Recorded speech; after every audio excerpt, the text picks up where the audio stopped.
เอพี่น้องยามมาแรงมาละกาอิ่มแล้วได้บริยากยังแล้วได้บัดเนี่ยบริยากยังแล้วฉันมาตอบคอมเมนต์ที่สุดดอกเห็นคอมเมนต์มากพี่น้องกำลังทำงานฮ่าปากดีคักว่าสันเหรอระวังมันถือเจ้าของนั่นเด้อระวังมันถือคนที่มันเว้าให้คนน่ะเด้อมันเป็นอะไรโตกรรมโตเวรน่ะมาให้กูเบิ่งแหน่กูอยากเห็นดิกูอยากเห็นเด้โตกรรมโตเวรนะว่าแต่ใส่คนอื่นเขานะระวังกรรมมันถึกจนมันย้อนแต่กระโตมึงเด้อสิบอกไปให้เด้อยันนั้นมันไม่ได้นักหัวสุนะกูสิเป็นอย่างครอบครัวกูมันสิเป็นอย่างอยู่แบบใดมันก็ไม่ได้นักหัวสุนะกูสิบอกไปให้ไม่นักหัวสุละวะสุสิมาเดือดร้อนอย่างอย่างน้อยกูก็ไม่ได้อยู่เที่ยงหน้าหรอกกำลังทำงานนะสันสวัสดีค่ะ เงียบคลิปสันตัดคลิปไปตัดคลิปมา ยอมรับความจริงไม่ได้รับความจริงไม่ได้ ก็ลบเม้นนี้อีกซะผลว่าอะไร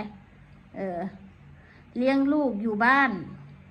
แต่เป็นออทิสติกพ่อแม่รังแกฉันเก่งแต่ปาก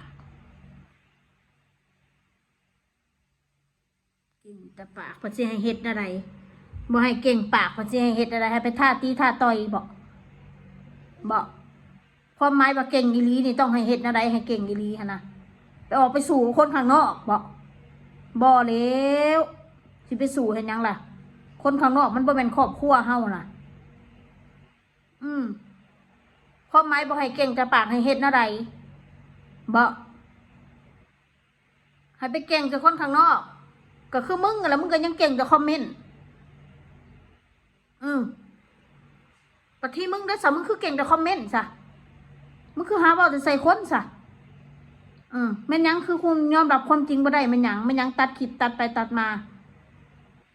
กูบ่ได้ตัดคลิปแล้วจ้ากูสิบอกไว้ให้ว่ายอมรับความจริงไม่ได้มึงว่าลูกกูเป็นเนี่ยนะยอมรับความจริงบ่ได้คะแนนลูกมึงได้เครื่องขี้ตีนลูกกูหันการใช้ชีวิตนั่นกูสิบอกว่าให้ซะเด้อรับความจริงไม่ได้ว่าสันเอากูสิไปรับยีแม่มยังไงแนวไรบดีสิไปรับดิยนใส่ลูกมึงเป็นแม่แบบใดมึงถ้ามึงเป็นแม่มึงคิดว่าลูกกูสิดีสิสัวกูก็ต้องดีไปก่อนแหละเนาะพูดได้สิว่าลูกปัญญาอ่อนให้พูดได้สิว่าลูกตัวเองรับได้บ่ได้มันก็อยู่ที่สถานการณ์มันอยู่ที่การเรียนรู้เด็กหน่อยนะพ่อแม่รังแกฉันว่ากูรังแกมองใดคะมองใดที่ว่ากูรังแกลูกกูน่ะอีปึกมึงตอบกูมาดุอีสันดานตอบกูเน่อันใดลูกกูบ่ได้อยากได้กินก่อนบ้านก่อนเมืองเพิ่นโรงเรียนก็ได้ไปถ้ากูรับความจริงมาได้กูคือสิบเสนอหนาวลูกกูไปเรียนโรงเรียนพิเศษดอกมั้งกูคือสิบเอาลูกกูไปรักษาหาหมอดอกมั้งอย่างน้อยลูกกูก็ได้พบแพทย์ได้พบหมอได้เข้าสังคมกับคุณครูกับเพื่อนๆได้กินอาหารดีๆกูบ่แม่นครูบาอาจารย์เนาะสิกูเก่งสิกูสอนได้ทุกอย่าง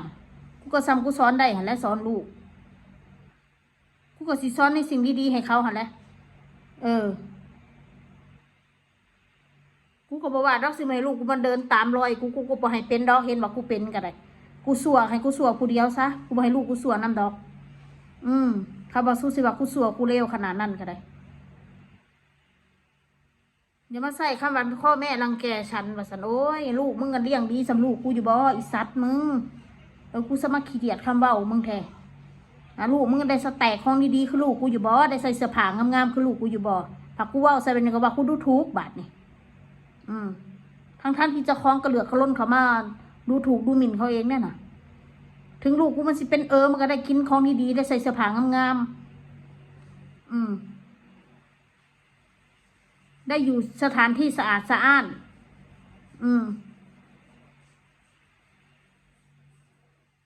คำกับสองคำกับมึงผู้เป็นผู้ใหญ่มึงยังคิดบ่เป็นมึงสิมาหาภาษาเพียงบอกให้เด็กน้อย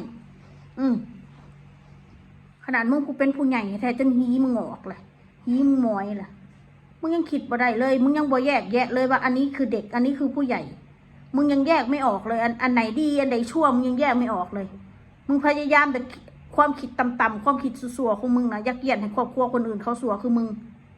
ตัวเองสัวยังบ่พอยังให้คนอื่นสัวนำอยู่พี่น้องสรุปแล้วเนี่ยไพ่ตามชีวิตไพ่กันแน่บอกกูว่าพวกมึงนะมาตามชีวิตกูเดียวนี่ค่ะกูว่ากูบอดีแล้วกูกับพยายามนี้ออกจากคนดีแบบกูสู้น่ะกูกับพยายามนี้สู้ตลอดเลยทุกสิ่งทุกอย่างกูนี้กูหลีกเลี่ยงเบิดเพราะว่ากูไม่อยากมีปัญหาว่าแม่นกูโง่ว่าแม่นกูยอมสู้ไปรักทุกเรื่องบางเรื่องยอมได้ก็ดีเก่งก็ต้องเก่งให้มันถึกหม่องสิมาว่าอย่างเสกกูกระดอกกระเดียแท้บ่จบบ่สิ้นเนาะสู้เนาะบ่อยู่ไผอยู่มันบ่เหมาะแม่บ้านเมืองวุ่นวายพอสิตายอย่างนั้นยังมาวุ่นวายกับครอบครัวกูอยู่เอาเวลาของสู้น่ะเปียงไปดูแลลูกสู้ให้เป็นจบด็อกเตอร์นั่นให้มันเป็นครูบาอาจารย์น่ะสิมายุ่งยังกับลูกกูไปโรงเรียนบอกไปโรงเรียนสู้ก็อย่ามาสอนนะสู้บ่ได้มาส่งเสียกูส่งเสีย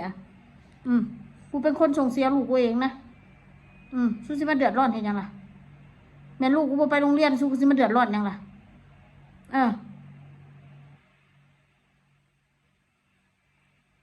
เอาเวลาสู้นั่นไปหาทำมาหากินเลี้ยงพ่อเลี้ยงแม่สู้นะหรือว่าสู้ดีอยู่แล้ว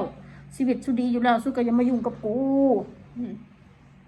กูน่ะคนสัวกูกับพยายามหนีจากคนดีๆแบบสู้นั่นแหละสู้น่ะมันดีโพดสู้นั่นดีจนบรูฮอดสันดานเจ้าของมาเป็นแนวไหนดีคักสู้นั่นว่าให้ลูกคนอื่นน่ะเป็นที่หนึ่งดีบ่มีฮอดแดกนี่ผมมาว่าใส่ครอบครัวกูน่ะว่ากูบ่มีแดกว่ากูตกอับอ่ะดีบ่มีฮอดแดกพวกมึงน่ะ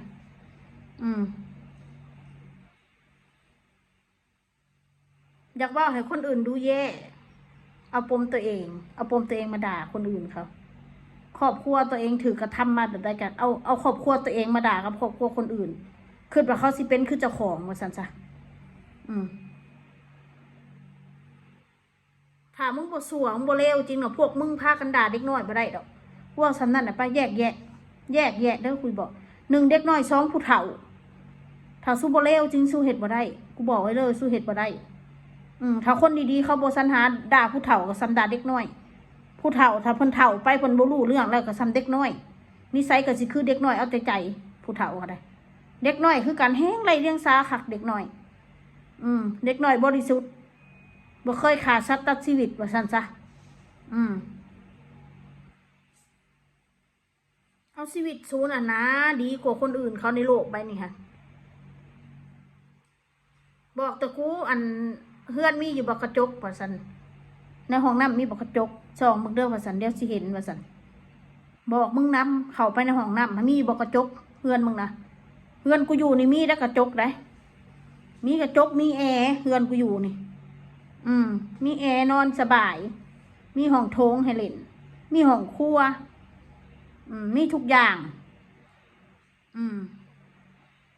มองกูอยู่นี่มีครบวงจรว่าซั่นซะอยู่สบายอีกบ่ได้เดือดร้อนกับไผมีกินก็กินอยากกินหยังก็ออกไปข้างนอกบ่อยากก็นอนอยู่เฮือนว่าซั่นซะมีเงินก็ใช้บ่มีก็อยู่เฮือนบ่ได้ไปแข่งขันกับไผแข่งขันกับตัวเองหาเงินซื้อข้าวมาพ่อบ่ต้องคิดหยังหลายซุมื้อนี้ค่ะคิดก่อนแหน่ก่อนสิเว้าสิว่าสิลูกคนอื่นเขาก็ได้สำรวจเบิ่งสมองเจ้าของน่ะมันพอไปหาหมอบ่หรือมันบ่พอไปถ้าพ่อไปก็ไปรักษาสมองเจ้าของน่ะให้มันดีก่อนกูเป็นอะไรบ่กูคือมักเว้าให้เด็กน้อยหมอเขาสิว่ามึงปัญญาอ่อนมึงบ่เต็มหมอเขาสิว่ามึงคิดบ่ได้มึงบ่เต็มแค่เด็กมึงก็ไปหัวซาเด็กมึงก็ไปหาเว้าให้เด็กน้อยหาเว้าให้ผู้เฒ่ากับเรื่องเสือกเรื่องสะบ้านเนี่ยคุณหมอทำไมล่ะคะทำไมนี่ฉันชอบยุ่งเรื่องครอบครัวนี่จังเลยฉันเป็นอะไรคะคุณหมอมึงก็อิจฉาริษยาเขาไงหมอเขาสิตอบแบบนี้ล่ะเป็นโรคอิจฉาครับโรคริษยาเขาก็จะว่าบ่แม่นว่าอิจฉาเรื่องห่ำเรื่องรวยและอิจฉาการใช้ชีวิตเขาอยู่ซื่อๆเขานอนอยู่งานการเขาบ่ได้เฮ็ดเด้เจ้าของบัดเฮ็ดงานบัดนี้ แล้วเบิ่งมันคือบ่เหตุงานเหตุการณ์เนาะมันอยู่ในใดเนาะว่าซั่นบัดกูคือเหตุงานเนาะอันนี้เว้าเฉพาะคนเด้อพี่น้องเพราะจะบอกอีคอมเมนต์นั่นแหละคนเฮามันก็ต้องทำมาหาแดกบ่ได้มันต้องมีกินแล้วแต่พุ่นถนัดแบบนั้นก็เฮ็ดแบบนั้นเอาซั่นนี่ล่ะพี่น้องเว้าหลายจะปวดหัว